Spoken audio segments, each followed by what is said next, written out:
My daughter-in-law shrieked that I was a freeloader who had to start paying rent or leave.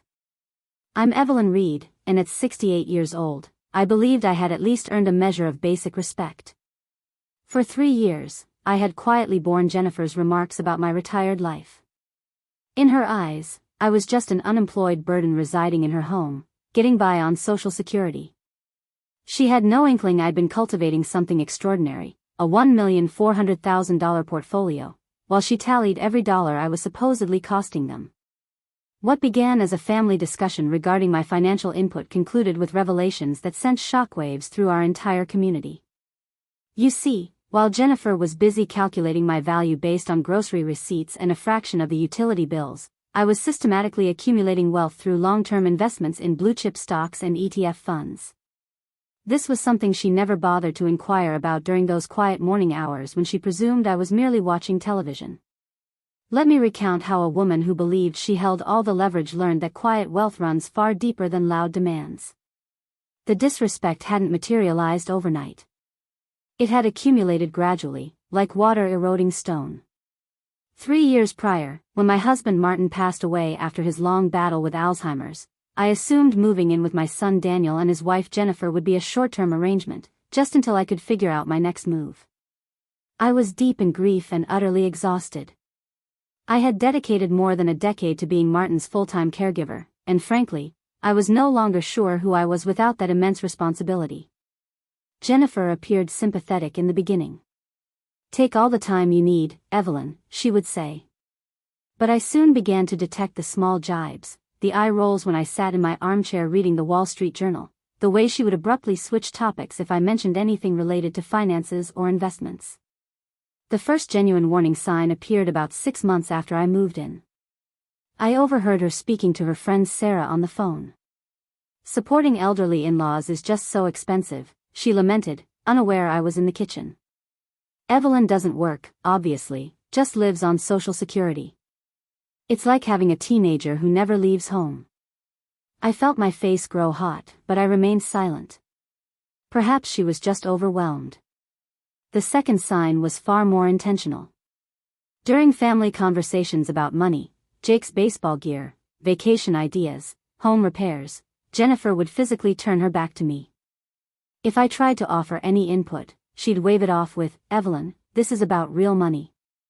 Adult money. Real money," as if my modest monthly Social Security check was just play money.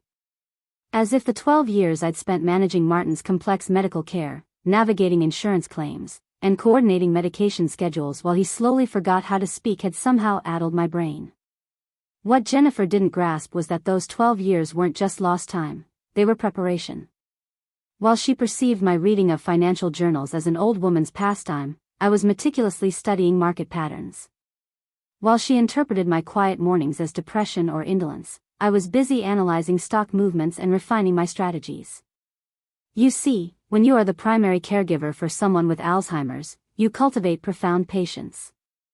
You learn to observe without reacting. You learn to plan for the very long term, as every single day presents a new, unforeseen challenge. Those exact skills? They translate remarkably well to the world of investing. But Jennifer never inquired about my background. She never wondered why I always remained composed during financial discussions, or why Jake, my grandson, would often come to me with questions about his allowance and his savings account. She only saw what she chose to see, a dependent. The pattern solidified over those 3 years. Any time I'd mention an article I'd read about market trends, she'd cut me off with a comment about real-world concerns. When I offered to assist with their financial planning, she'd pat my arm as if I were a befuddled child. "That's sweet, Evelyn, but Daniel and I handle the grown-up stuff." Grown-up stuff. I had been managing complex financial decisions since before she was born, but because I wasn't bringing in a weekly paycheck, my decades of experience counted for nothing. The breaking point was steadily approaching. I could sense it in every dismissive remark, every conversation I was excluded from, every time she'd explain to others how challenging it was to support me. But I held my tongue. I watched. And I planned. Because here is something crucial I learned during Martin's illness. Sometimes, the very people who underestimate you are providing you with your greatest advantage. They cease paying attention to what you are actually doing. And what I was doing during those quiet morning hours, while Jennifer assumed I was just wasting away. I was building something that would soon make her $85,000 marketing salary look like pocket change. But she was on the verge of pushing me too far. And when that happened, our entire community was going to find out precisely what real money looked like. By 2024, the tension within our home was so thick you could cut it with a knife. Jennifer's demands were becoming more frequent, and I knew I was confronting a choice that would shape the remainder of my life. If I stayed quiet and simply endured her treatment, I would forfeit everything that was truly important to me. First, my relationship with Jake. My 16-year-old grandson was the light of my life. Every Tuesday and Thursday, he'd sit with me after school, and I'd teach him about compound interest, market fundamentals, and the power of long-term thinking. "Grandma," he'd say, "you make this stuff sound so easy. Mrs. Patterson's economics class is boring, but when you explain it, it actually makes sense." Jennifer had started making snide comments about those sessions. "Evelyn, don't fill his head with fantasies about getting rich quick. Jake needs to focus on realistic goals." She was already scheming to limit my access to him, I could see it plainly. If she made good on her nursing home threats, would be cut off from Jake during the most formative years of his life. Those Tuesday and Thursday sessions would vanish. The college preparation I had been helping him with would cease. Worse, he would grow up believing his grandmother was just a burden who was shuffled away the moment she became inconvenient. Second, my self-respect. I had dedicated 43 years to financial services before taking an early retirement to care for Martin. I had guided dozens of families in building their wealth, navigating market crashes, and securing their futures. To be dismissed as some clueless old woman subsisting on handouts? That stung more deeply than Jennifer could possibly know. But the most significant thing at stake was Jake's future itself. You see, Jennifer had absolutely no idea what I had been constructing during my retirement. She mistook my careful budgeting for poverty. She thought my simple lifestyle meant I was destitute. What she didn't know was that nearly every dollar I wasn't spending on myself was being invested directly for Jake's future. The average cost of a 4-year college education was nearing $200,000. Jennifer and Daniel were saving, but at their current pace, they'd be lucky to cover half of that. Their solution involved Jake taking on massive student loans, a burden that would saddle him with debt for decades. I had a different plan. During Martin's illness, I had learned to live on very little. My needs were basic: simple food, modest clothes, a warm place to sleep. Everything else was funneled into investments. Where Jennifer saw only frugality, I saw opportunity. For 8 years, I had been diligently building Jake's education fund through a combination of careful day trading and long-term investments. The math was performing beautifully. Compound growth, dividend reinvestment, strategic market positioning, the skills I had honed over 4 decades in finance were yielding significant results. But if Jennifer forced me into a nursing home, I would lose the ability to manage those investments actively. The cost of such facilities averaged $4,500 a month in our area. That expense would systematically drain the very funds I had painstakingly accumulated for Jake. The timeline was critical. Jake was a junior in high school. College applications would begin in just 18 months. The money had to be ready, and it needed to be enough to cover not just tuition, but room, board, and living expenses, all without loans. Jennifer's ultimatum was about far more than rent or family dynamics. It was about Jake's entire future. Would he graduate debt-free, poised to build his own wealth? Or would he enter his adult life already $100,000 in the red to loan companies? She thought she was schooling me on contributing to the household. What she failed to realize was that I had been contributing more than any of them imagined, just not in a way she could see on a monthly bank statement. The stakes could not have been higher: Jake's future, my dignity, and our family's long-term financial security. Jennifer was about to force my hand.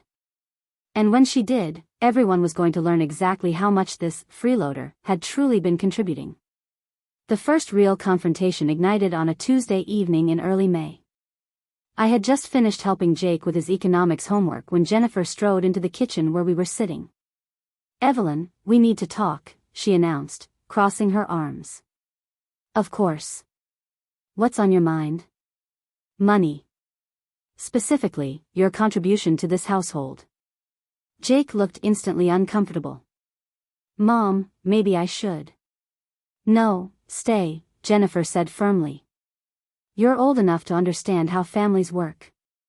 I kept my voice even. "What exactly are you concerned about?" "Daniel and I have been discussing it. You've been living here for 3 years, rent-free, eating our food, using our utilities. I buy groceries twice a week," I reminded her gently. "And I've been paying the electric bill. A bag of groceries and $60 doesn't cover your actual costs, Evelyn." Jake shifted in his chair. "Mom, Grandma helps with lots of stuff." "Like what?" Jennifer's voice had that sharp edge it got when she thought she was cornering someone. "She helps me with math. She fixes things." "Those aren't real contributions, Jake. Those are hobbies." I felt something tighten in my chest, but I maintained my level tone. "What would you consider a real contribution?" $800 a month. That's the fair market rate for a room and utilities." $800? Jake's eyes widened. "Your grandmother receives Social Security," Jennifer snapped. "It's time she contributed like an adult." I looked at my grandson's distressed face, then back at Jennifer. "And if I'm unable to pay $800? Then we'll need to explore other options. Senior living facilities. Assisted care. Places designed for people in your situation." "My situation?" "Evelyn, you're unemployed. You have no income besides government assistance. Daniel and I are building our future. We can't be responsible for supporting you indefinitely." The word unemployed hung in the air like a physical blow. Jake's voice was small. "But Grandma knows about money. She taught me about compound interest and..." "Jake, your grandmother reads financial magazines. That doesn't make her an expert. Real financial expertise requires actual work experience." I could have spoken up right then. I could have mentioned my 43 years at Henderson and Associates. I could have explained my portfolio. Instead, I just nodded slowly. "When do you need an answer?" "End of the month." "That's 3 weeks." After Jennifer left the kitchen, Jake turned to me, his eyes filled with worry. "Grandma, $800. That's almost half your Social Security check." "It is. That's not fair. You took care of Grandpa for 12 years. You gave up your job to help family. Life isn't always fair, buddy. But you're not unemployed. You know more about money than anyone I know." I squeezed his shoulder. "Some people, Jake, only see what they want to see." Are you going to pay it?"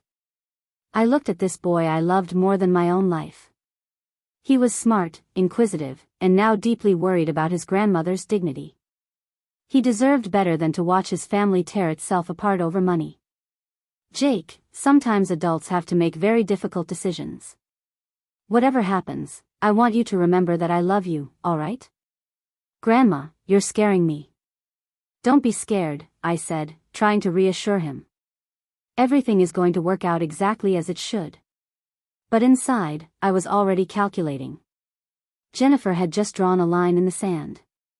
She wanted to treat me as a tenant. Fine. But tenants have rights, and landlords have responsibilities. More importantly, she had revealed her true colors right in front of Jake. No more hiding behind false concern or family obligations. This was about money, pure and simple. She saw an old woman taking up space in her house, and she wanted her gone. What Jennifer didn't realize was that she had just given me perfect clarity. For 3 years, I had held out hope that she would eventually recognize my value to this family. I had been patient, understanding, and willing to overlook her barbs because I'd thought she was just stressed.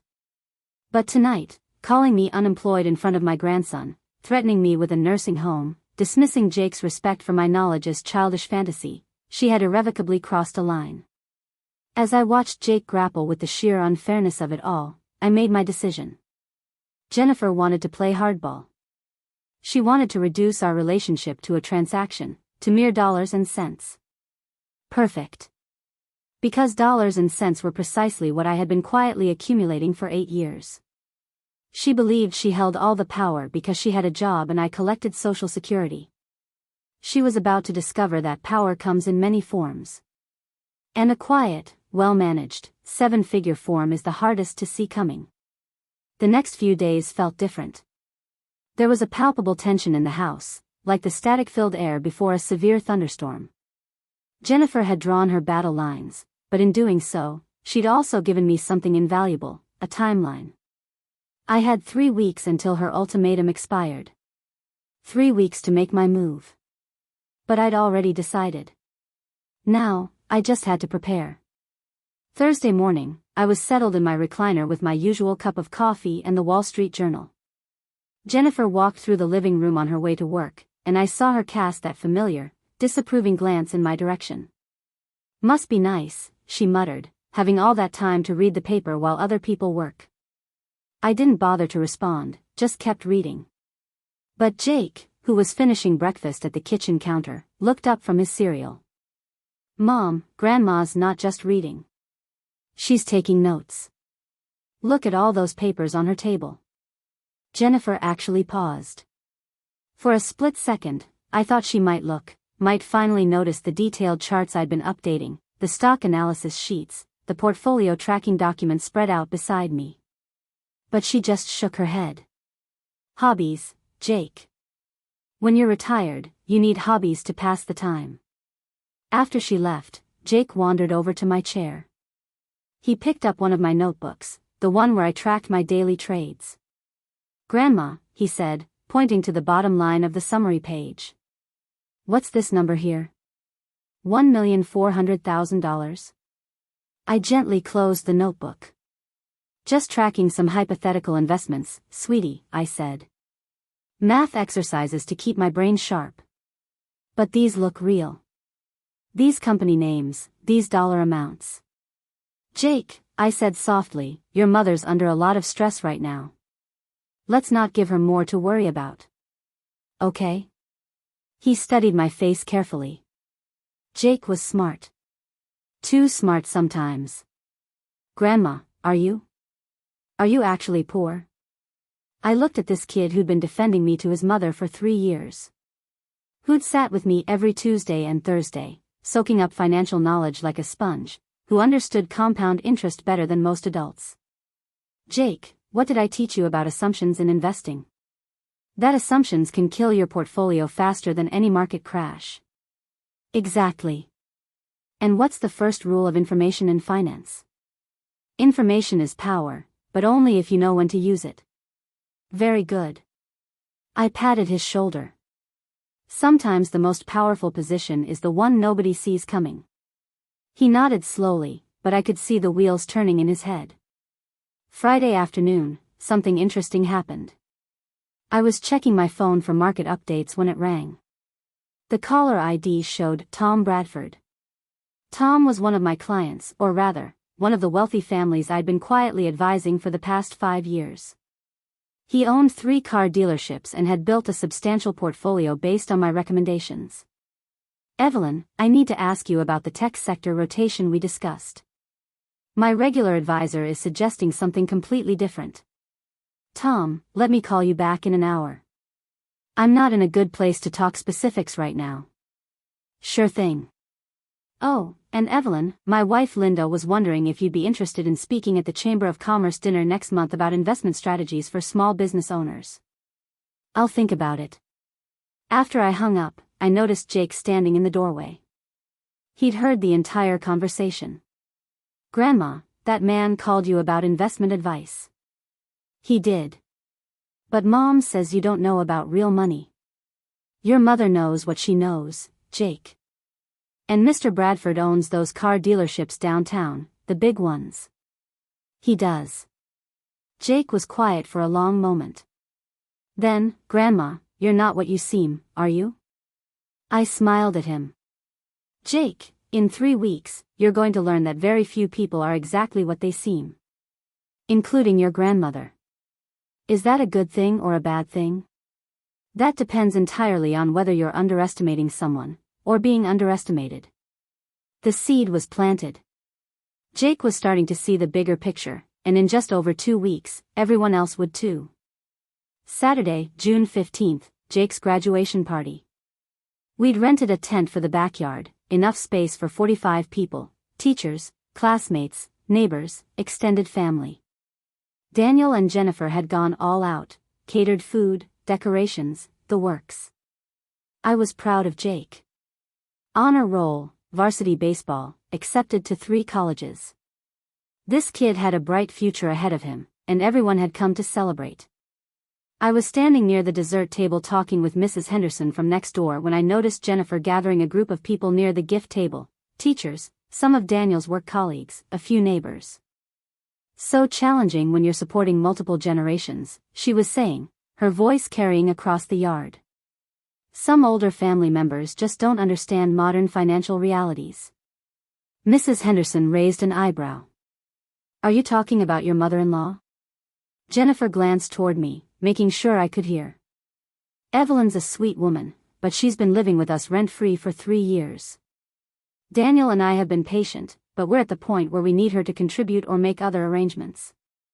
My chest tightened, but I kept my expression neutral. Other arrangements? This from Mr. Foster, Jake's math teacher. Well, there are lovely senior facilities that cater to people on fixed incomes. Social Security, you know. Limited resources. 23 people. I counted them. 23 members of our community, listening to Jennifer explain why her mother-in-law was a burden. Mrs. Henderson looked uncomfortable. Evelyn seems like a bright woman, surely there are ways. Oh, she's intelligent enough, Jennifer interrupted. Reads financial magazines, gives investment advice to Jake. It's sweet, really, like a hobby. But hobbies don't pay rent. That's when I saw Jake's face. He was standing with a group of his friends, but he'd heard everything. The look of confusion and hurt in his eyes was like a knife to my heart. Jennifer wasn't done. She'd found her audience and she was performing. The truth is, some people from Evelyn's generation just don't understand that family support has limits.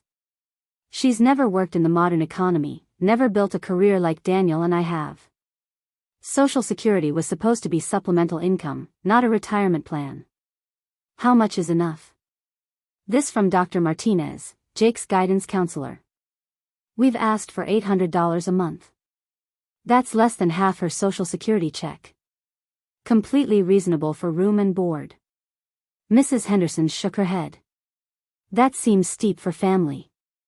Mrs. Henderson, with respect, you don't have elderly relatives living in your house. The costs add up. Food, utilities. And there's the opportunity cost. We could be renting that room to someone who actually contributes to the household.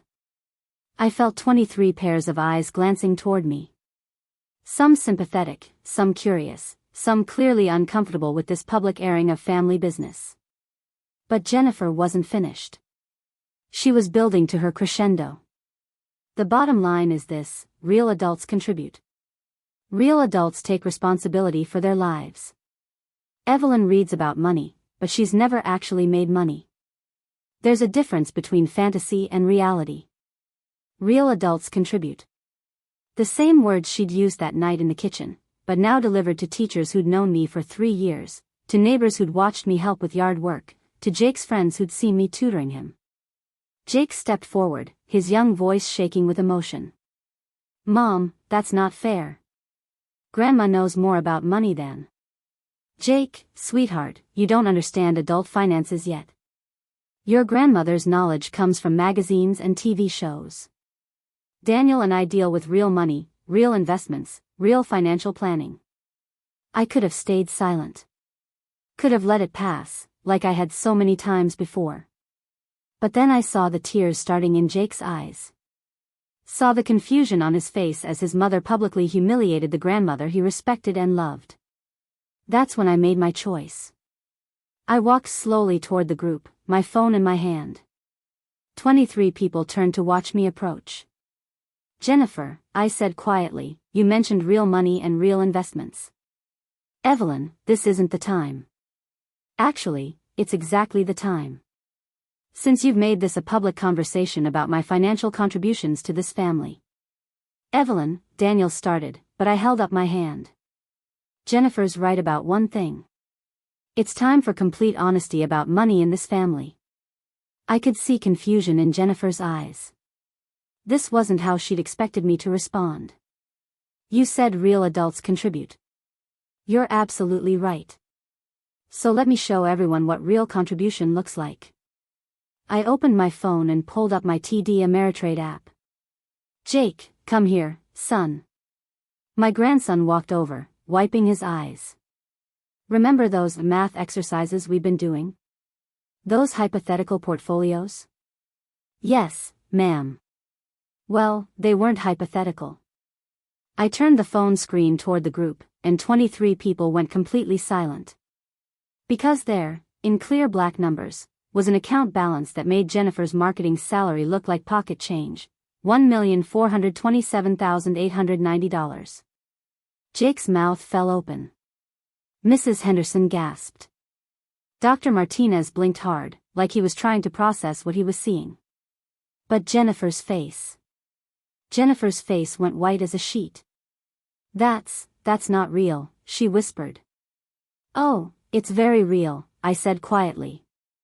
Built while I was doing nothing during those quiet morning hours. And that's when Tom Bradford walked through our back gate. Evelyn. Tom Bradford's voice carried across the suddenly silent backyard. Sorry I'm late.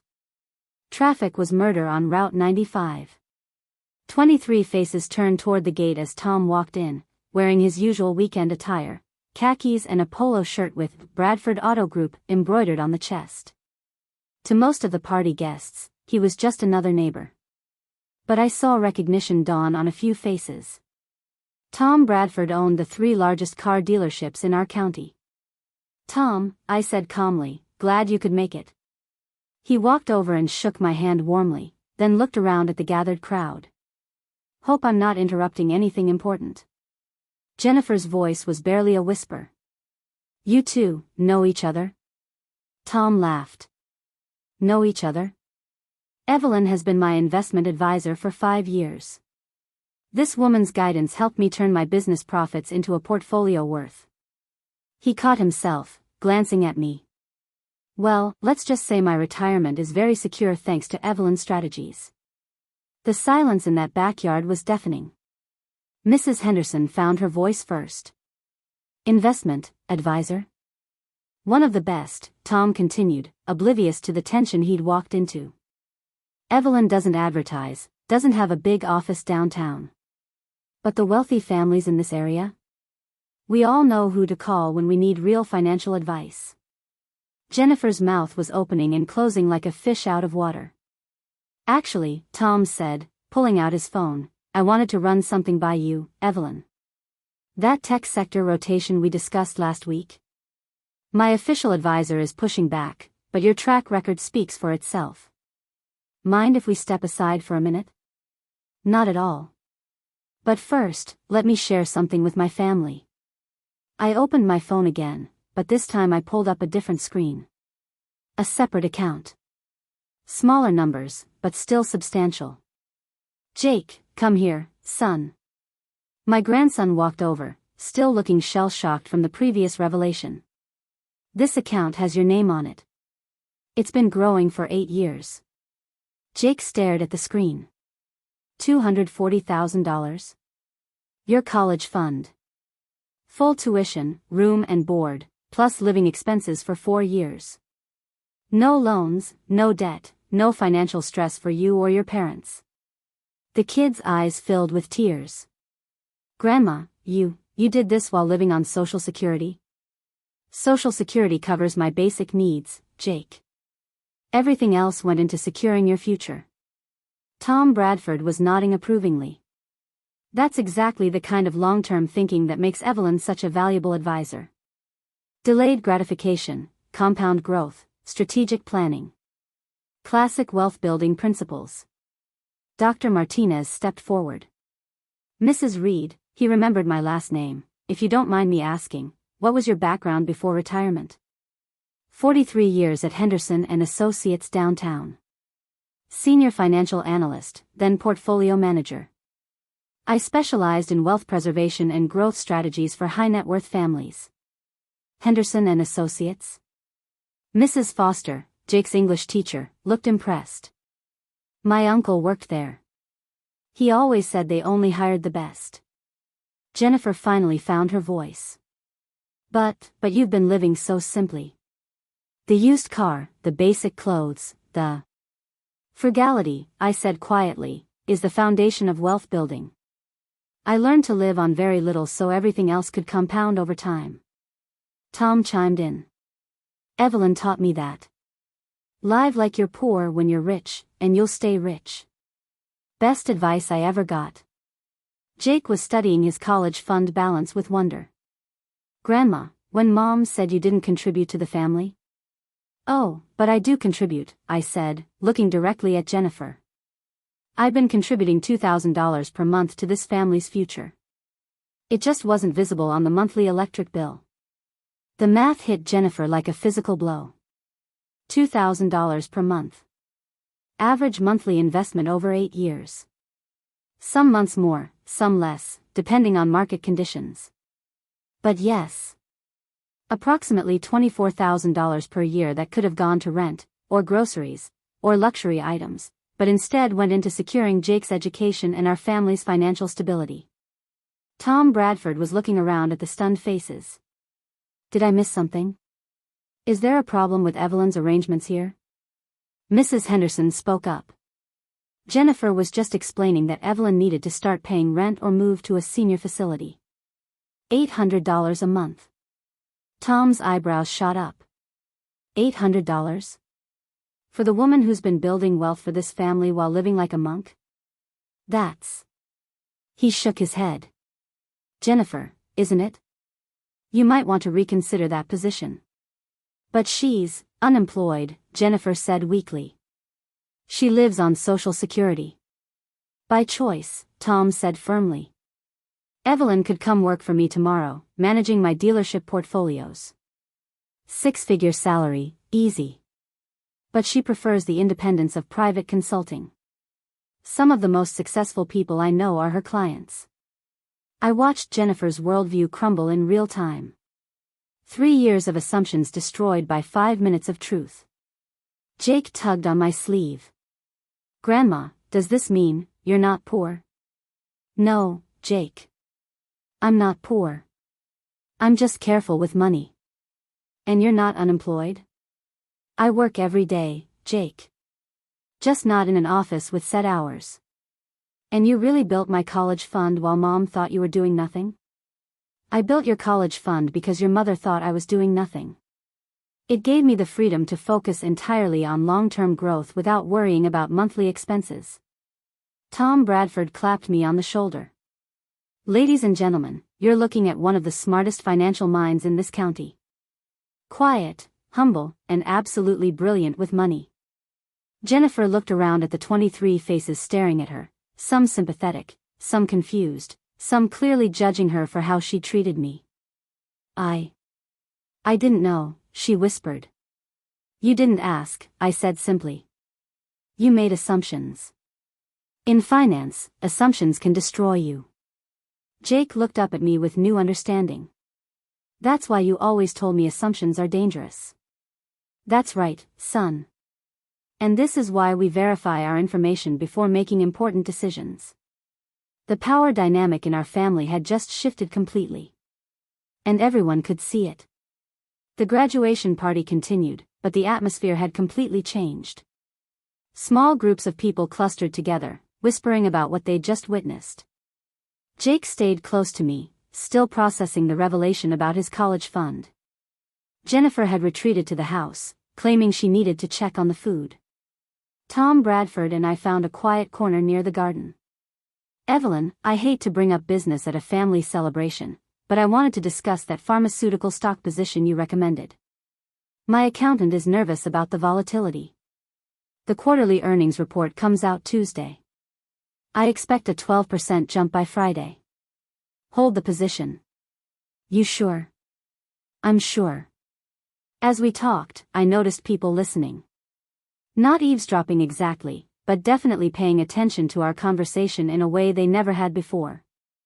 Mrs. Henderson was standing close enough to hear Tom ask about a municipal bond strategy and my advice about diversifying across 3 sectors. After Tom left, Jake approached me with determined eyes. Grandma, I need to ask you something directly. Shoot. Are you rich? I looked at this kid who defended me for 3 years while his mother called me a burden. He deserved complete honesty. By most standards, yes. I'm financially secure. How secure? Secure enough that your parents will never need to worry about money if they make smart choices. Secure enough that you'll graduate college debt-free. And secure enough that I can live independently wherever I choose. That last part seemed to hit him. Wherever you choose. Jake, your mother gave me an ultimatum. Pay rent or find somewhere else to live. She's right that it's time for me to make a decision. Fear flashed in his eyes. You're leaving? I'm considering my options.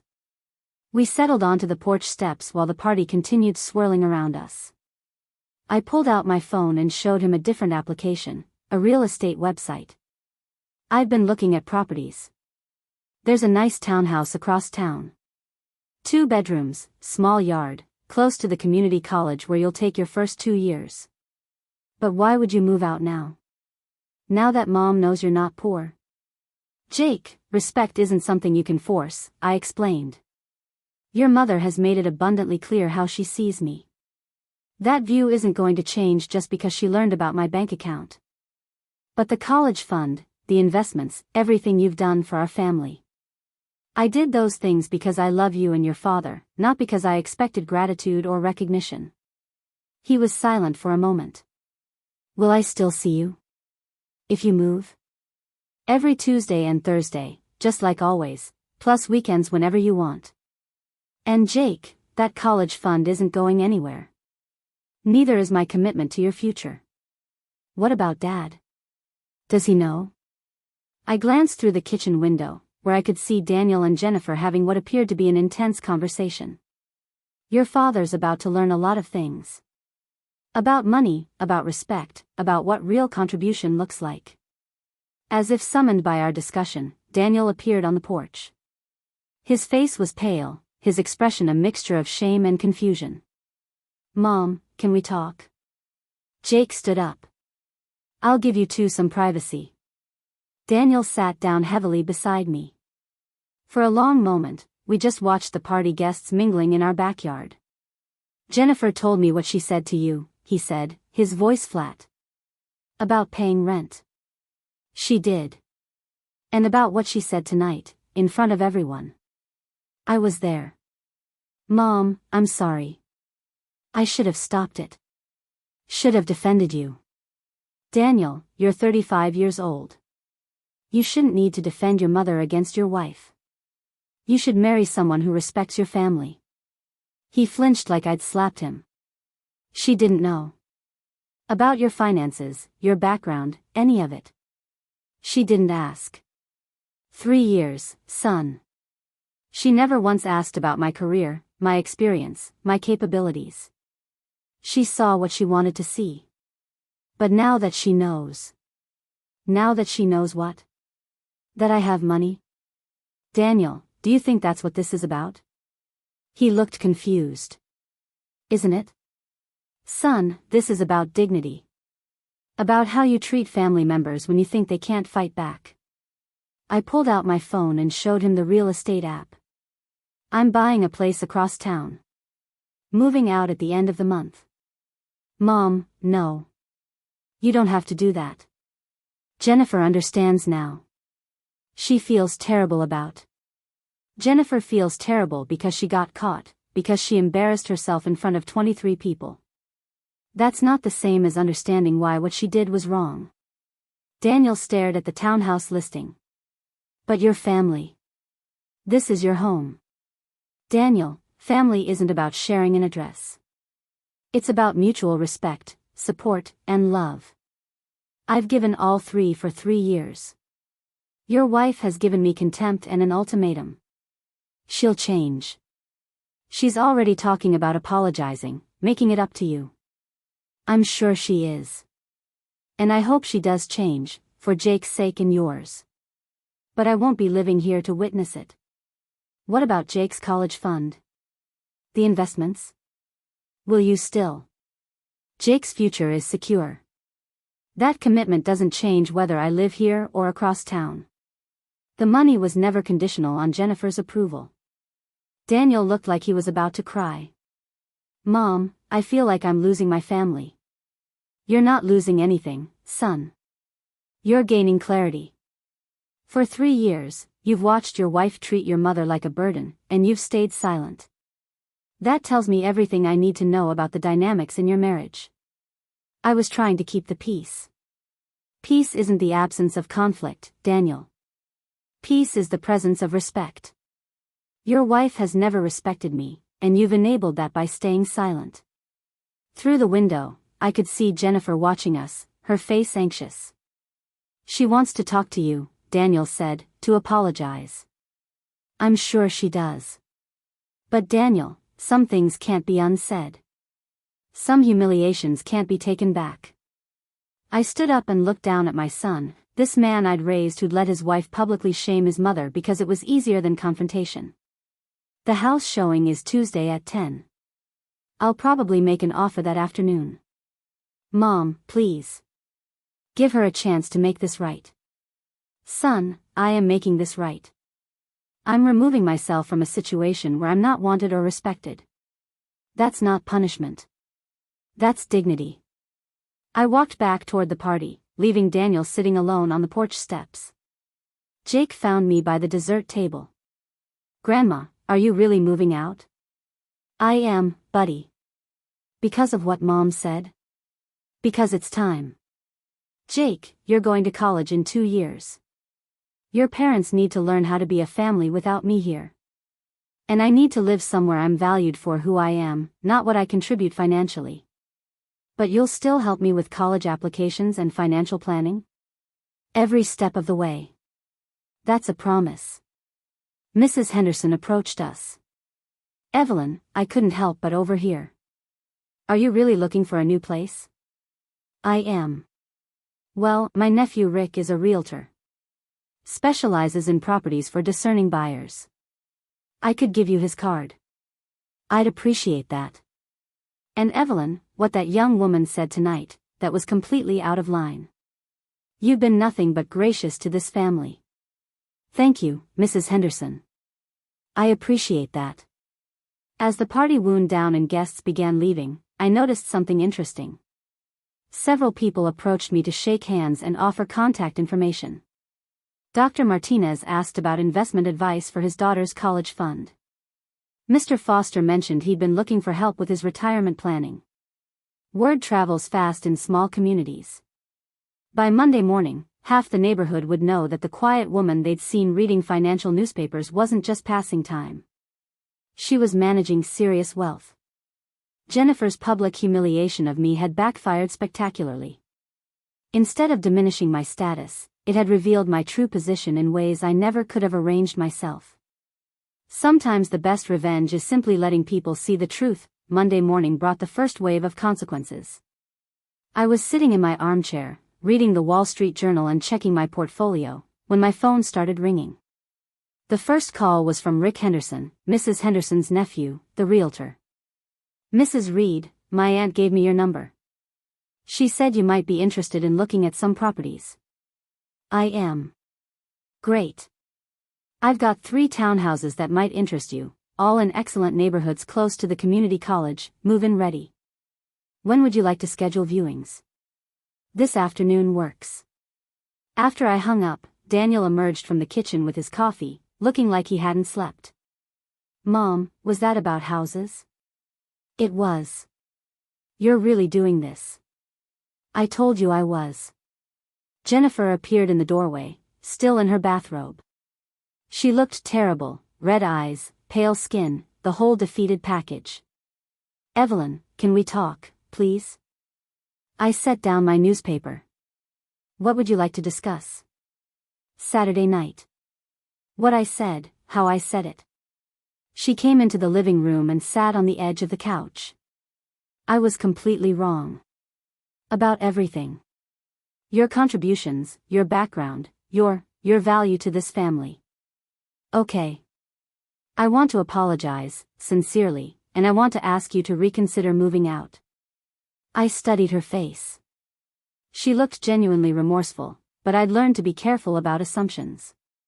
Jennifer, what specifically are you apologizing for? For calling you unemployed? For saying you don't contribute? For threatening you with nursing homes? For embarrassing you in front of our friends and neighbors? And? She looked confused. And? You missed something important. Daniel spoke up from the kitchen doorway. She's trying to apologize, Mom. I know what she's trying to do. But an incomplete apology isn't worth much. Jennifer's brow furrowed. What did I miss? You apologized for what you said Saturday night, but Saturday night wasn't the beginning of this pattern. For 3 years, you've treated me with contempt.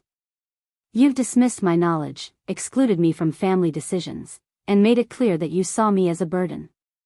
But I didn't know. Jennifer, you didn't know because you didn't want to know. I've been living in your house for 3 years.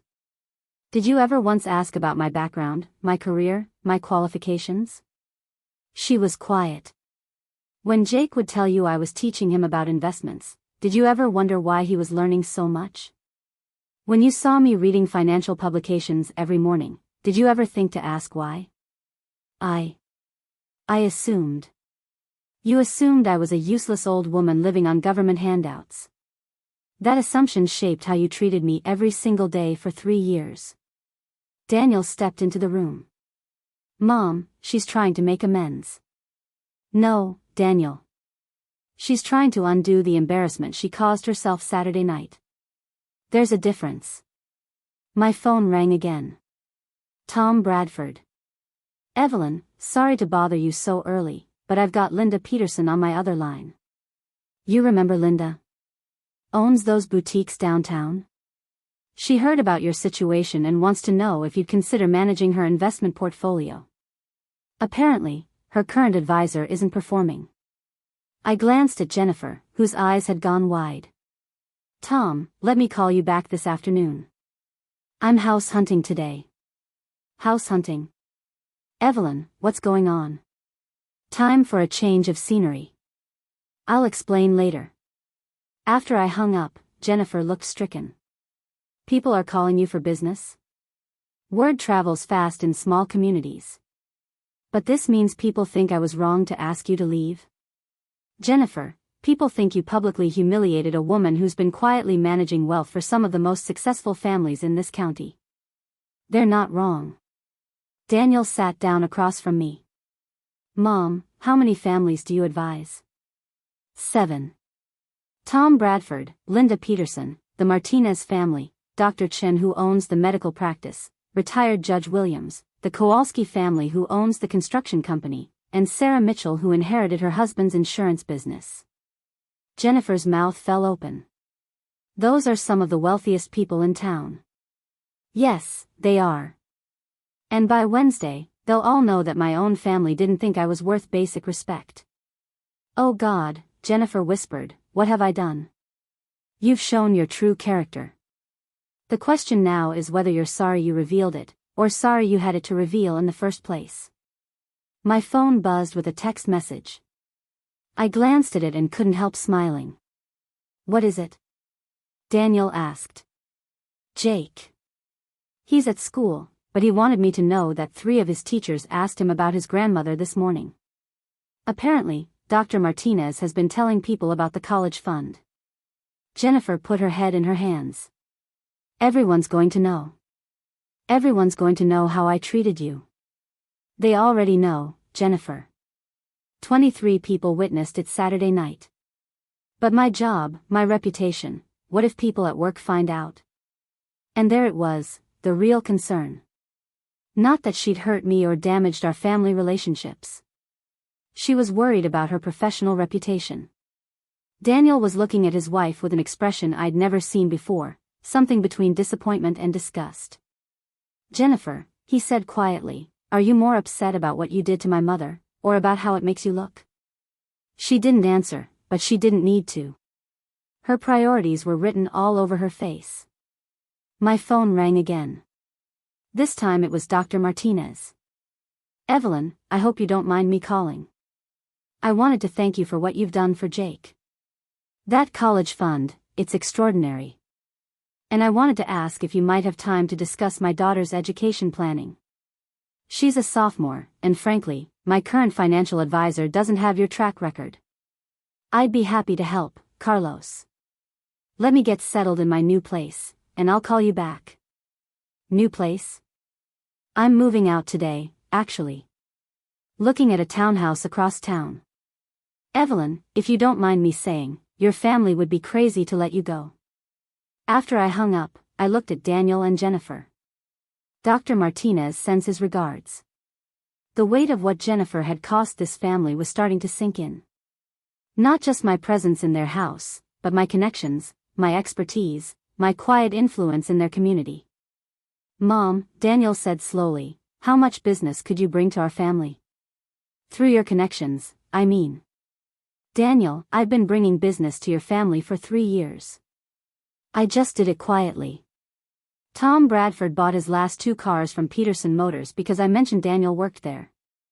Linda Peterson used Daniel's landscaping company for her store renovations because I suggested it. Dr. Martinez referred 3 patients to Jennifer's medical marketing firm because I told him she was competent." Jennifer's face went white. You've been helping our careers?" "Family takes care of family, Jennifer. Even when family doesn't notice or appreciate it." The full scope of her mistake was finally hitting her. She hadn't just insulted a harmless old woman. She'd alienated a connected, respected member of their community who'd been quietly working behind the scenes to benefit their family for years. And now, that was ending. Because respect, once lost, is very hard to earn back. Tuesday afternoon, I signed the papers on a beautiful 2-bedroom townhouse on Maple Street. Hardwood floors, a modern kitchen, a small garden in the back, move-in ready, as Rick Henderson had promised. Wednesday morning, I was packing my belongings when Jake knocked on my bedroom door. "Grandma, can I help?" "Of course, buddy. Grab those books from the shelf." As we packed, Jake was unusually quiet. Finally, he spoke up. "Are you disappointed in us? In Mom and Dad?" I stopped folding clothes and looked at him. "Jake, I'm not disappointed in you. You defended me when your mother was being unfair. You recognized my knowledge when she dismissed it. You showed respect and love even when it was difficult. But what about them? Your parents are adults.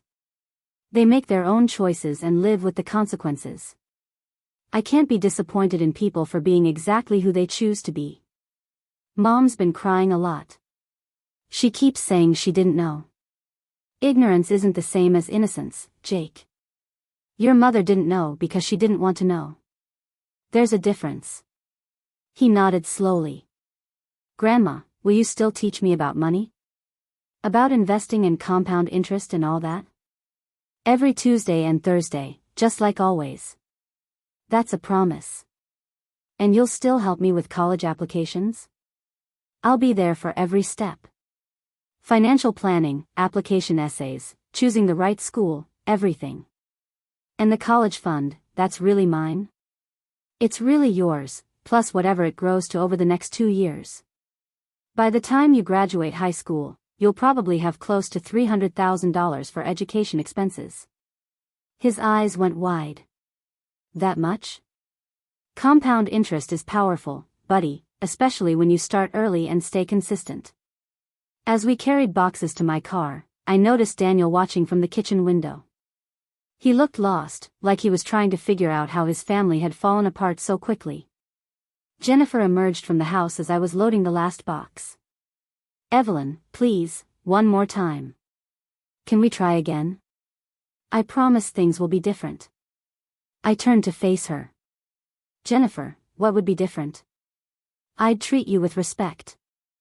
I'd ask about your background, your expertise. I'd appreciate your contributions. Because now you know I have money. No. Because now I know I was wrong. You were wrong 3 years ago. You were wrong 2 years ago. You were wrong last month. The only thing that changed was getting caught publicly. She started crying again. Please don't leave us, please don't take your connections and your knowledge and your influence away from this family. And there was the truth. She wasn't sorry about how she'd treated me. She was sorry about losing access to what I could provide. Jennifer, respect isn't transactional. You can't withdraw it for 3 years and then try to make a deposit when you need the account balance. Jake hugged me goodbye. I'll see you Thursday. Thursday at 4, just like always. Daniel finally came outside. Mom, I know I can't undo the last 3 years, but I want you to know, I see it now. How wrong this all was, how wrong I was to let it happen. Daniel, the good news is you're only 35. You have time to learn from this. Time to decide what kind of husband and father you want to be. What do you mean? I mean you can choose to be a man who protects his family's dignity, or you can choose to be a man who sacrifices it for domestic peace. That's entirely up to you. He nodded slowly. I choose dignity. Good. Then make sure your future actions match that choice. As I drove away from the house I'd lived in for 3 years, I felt something I hadn't expected, relief. Relief that I no longer had to pretend Jennifer's disrespect didn't hurt. Relief that I could live somewhere I was valued for who I was, not tolerated because I was family. Relief that Jake would see his grandmother standing up for herself rather than accepting mistreatment. My new townhouse felt like freedom.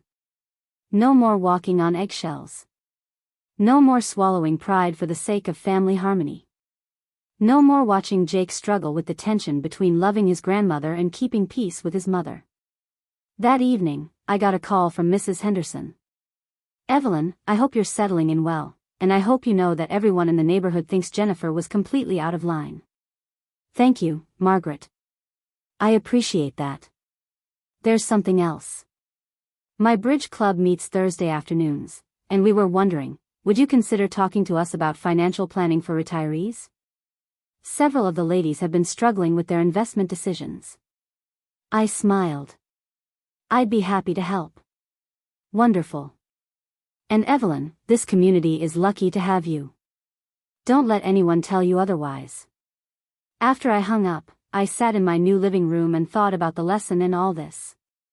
Respect yourself enough to walk away from people who don't value you. Age doesn't mean you have to accept mistreatment. Family doesn't mean you have to tolerate disrespect. Sometimes the most powerful thing you can do is simply refuse to stay where you're not wanted. And sometimes walking away with dignity teaches better lessons than staying and fighting ever could. I opened my laptop and started typing a response to the messages I'd received from potential new clients. After all, I had work to do.